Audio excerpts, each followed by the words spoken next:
ತಡೆ ಹಿಡಿಯುವಂಥ ಕೆಲಸ ಆಯ್ತು ಸರ್ ಇದೆಲ್ಲ. ತಡೆ ಹಿಡಲಿಕ್ಕೆ ಅವ್ರಿಗೆ ಯಾವುದೂ ಅಧಿಕಾರ ಇಲ್ಲ.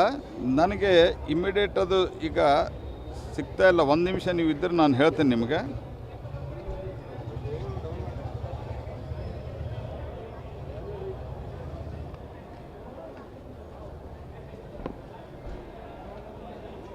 ಅಧಿಕಾರಿ ಮಾತ್ರ ಅಲ್ಲ ಸರ್, ದಾಖಲಾತಿಗಳನ್ನು ನಾಪತ್ತೆಯಾಗಿದ್ದಾವೆ.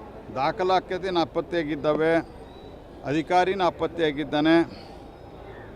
ಹಾಗಾಗಿ ಈ ಎಲ್ಲ ಸಂಗತಿಗಳಲ್ಲಿ ಸರ್ಕಾರ ನೇರವಾಗಿ ಭಾಗಿಯಾಗಿದೆ. ಆ ಕಾರಣಕ್ಕಾಗಿಯೇ ಇವತ್ತು ಸರ್ಕಾರ ಅಧಿಕಾರಿನ ಅವರು ಇವತ್ತು ಸಿಗಲಾರದಂತೆ ವ್ಯವಸ್ಥೆಯನ್ನು ಮಾಡಿದ್ದಾರೆ.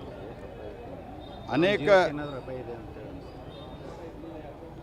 ಅದು ನನಗೆ ಈಗ ಸದ್ಯಕ್ಕೆ ಹೇಳಲಿಕ್ಕೆ ನನಗೆ ಕಷ್ಟ ಇದೆ, ಯಾಕಂದರೆ ಸರ್ಕಾರ ಅವನನ್ನು ಓಡಿಸಿದೆ. ಹಾಗಾಗಿ